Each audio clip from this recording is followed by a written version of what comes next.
Good morning, everyone. Welcome to Aspiring Classes. Today we will do lesson 1, the last lesson, class 12th. The Persian forces attack France in 1870. जो Persia की forces है, सेना है, उन्होंने 1870 में France पर attack किया, आक्रमण किया। All the Germans stood by Persia in the war.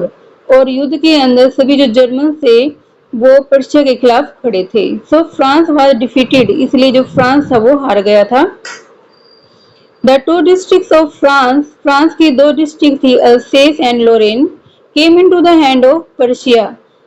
France की जो टू डिस्ट्रिक्ट थी, अल्सेस एंड लोरेन, वो पर्शिया के हाथ में आ गई थी।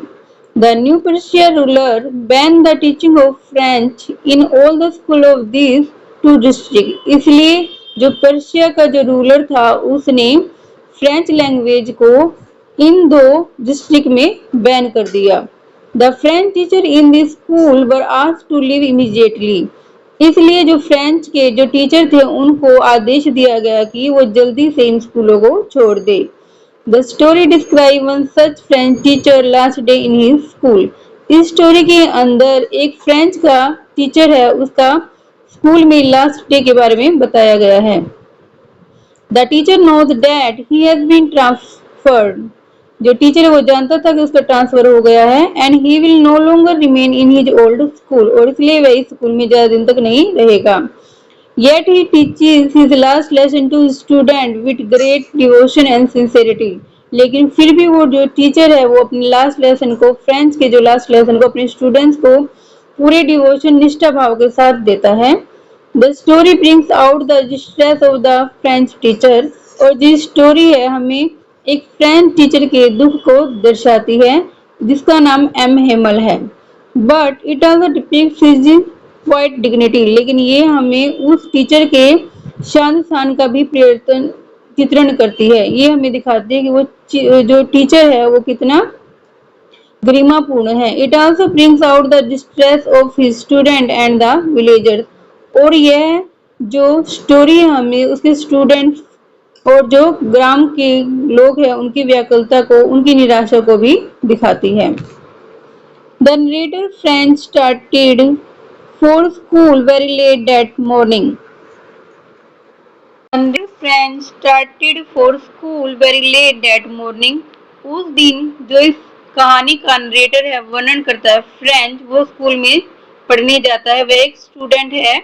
He feared his French teacher और वह अपनी फ्रेंच टीचर से डरता है जिसका नाम एम हेमल है। इस स्टोरी के अंदर टू कैरेक्टर है, फ्रेंच और एम हेमल। फ्रेंच जो एक स्टूडेंट है वो स्कूल में पढ़ता है और एम हेमल फ्रेंच का टीचर है। He would ask the students question on participle. जो एम हेमल टीचर है फ्रेंच का, उसने बच्चों को पार्टिसिपल के ऊपर एक क्वेश्चन लर्न करने के लिए दिया था। But the narrator does not know anything about them. लेकिन जो नरेटर है, जो फ्रेंच है, वो इसके बारे में कुछ भी नहीं जानता था। सो ही फियर्ड हिज स्कोल्डिंग। इसलिए वह डरता था कि जो उसका टीचर है फ्रेंच का वो उसे डांटेगा। फर्स्ट ही थॉट ऑफ रनिंग अवे। इसलिए उसने सोचा कि वह स्कूल से भाग जाए। But the weather was warm and very bright. लेकिन जो मौसम था वो बहुत ज्यादा गर्म और चमकीला था। So he decided otherwise. इसलिए उसने ऐसा करने का मन छोड़ दिया। He hurried to school. वह जल्दी से स्कूल गया। On the way to school. School के रास्ते में Franz pass the town hall. Franz एक टाउन हॉल के पास से गुजरा। There he saw a big crowd in front of the bulletin board. वहां पर उसने एक बुलेटिन बोर्ड के ऊपर के पास बहुत सारे लोगों का भीड़ देखी। All the news had appeared on that bulletin board for the last 2 years. पिछले 2 सालों से उस बुलेटिन बोर्ड के ऊपर जो न्यूज अपीयर हो रही थी, जो जो भी न्यूज दिखाई देती थी, वो सभी बुरी खबरें ही लिखी जाती थी। Usually there was a lot of hustle and bustle at the beginning of the school. Hustle bustle का मतलब है बहुत ज्यादा अफरा तफरी मचना, भीड़ भाड़ होना। प्राय स्कूल जाने के रास्ते में हमेशा बहुत ही ज्यादा भीड़ होती है। But that day there was all still in the school. पर तो उस दिन स्कूल में बिल्कुल ही शांति थी। The narrator went into the classroom before everybody. और जो नरेटर था वो सबसे पहले क्लास में पहुंचा। He was quite frightened. वह बिल्कुल डरा हुआ था. But nothing happened. परंतु ऐसा कुछ भी नहीं हुआ. M. Hamel saw him. M. Hamel जो फ्रेंच का टीचर है उसने उसको देखा. He asked the narrator very kindly to take his seat. और जो टीचर है उसने very politely बहुत काइंडली दयालुता के साथ नरेटर फ्रेंच को अपनी सीट पर बैठने के लिए कहा. M Hamel the French teacher was in his best cloth. जो एम एमएल था फ्रेंच का टीचर था वो अपने बहुत ही अच्छे कपड़ों में था.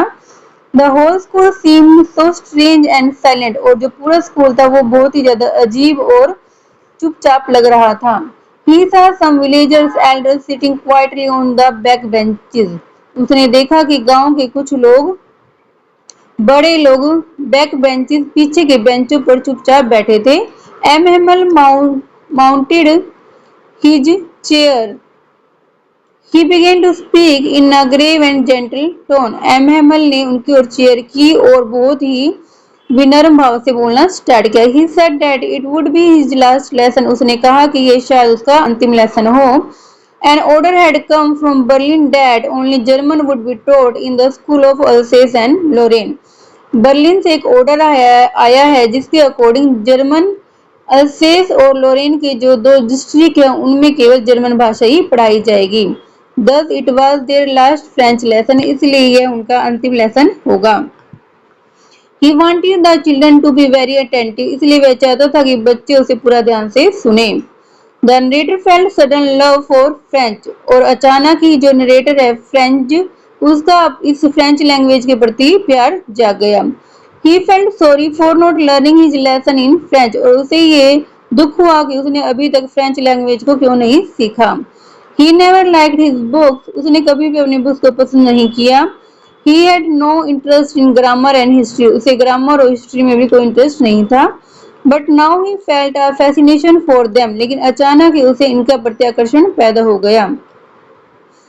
Even he started liking M. Hamel. और वह M. Hamel जो उसका फ्रेंच का टीचर था उसको भी लाइक करना स्टार्ट कर दिया.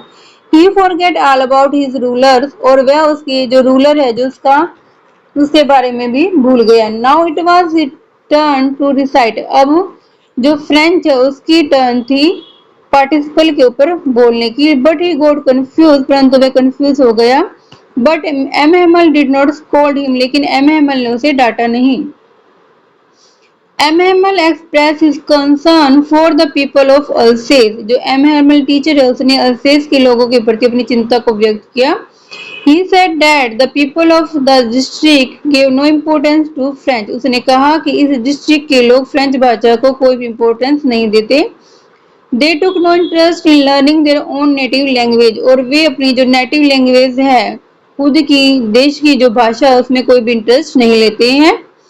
But French is the most beautiful language in the world. परंतु उसने कहा कि जो फ्रेंच है वो इस संसार की सबसे सुंदर लैंग्वेज है. It is the clearest and most logical. यह बहुत ही साफ और लॉजिकल तर्कपूर्ण लैंग्वेज है. The people must never forget it. लोगों को इसे नहीं भूलना चाहिए. It appear that M Hamel wanted to give them all he knew before going away. यह ऐसा प्रतीत हो रहा था कि एम हेमल उन लोगों को वो सब देना चाहता है जो उसके पास है. All of a sudden the church clock strike 12. अचानक ही जो चर्च की घड़ी थी उसमें 12 बजे. The sound of the trumpet of the Persian soldier were heard. और जो पर्शिया के जो सैनिक थे उनके आने की आवाज सुनाई देने लगी. M Hamel stood up. M Hamel खड़ा हो गया. He was very pale and distraught. उसका चेहरा पीला पड़ गया और वह बहुत दुखी था. He wanted to speak. वह बोलना चाहता था but nothing choked him. परंतु किसी चीज से उसका गला रुंध गया. He could not utter anything. वह कुछ भी नहीं बोल पाया. Then he turned to the blackboard. तब वह ब्लैकबोर्ड की ओर मुड़ा. He took a piece of chalk. उसने चौक का एक टुकड़ा लिया. He wrote in big letters. और उसने बड़े-बड़े अक्षरों में लिखा Viva la France, long live France. Then he made a gesture to the class with his hand. तब उसने अपने हाथ की इशारा किया. School is dismissed. You may go. कि स्कूल डिसमिस हो गया है अब आप जा सकते हो. Thank you.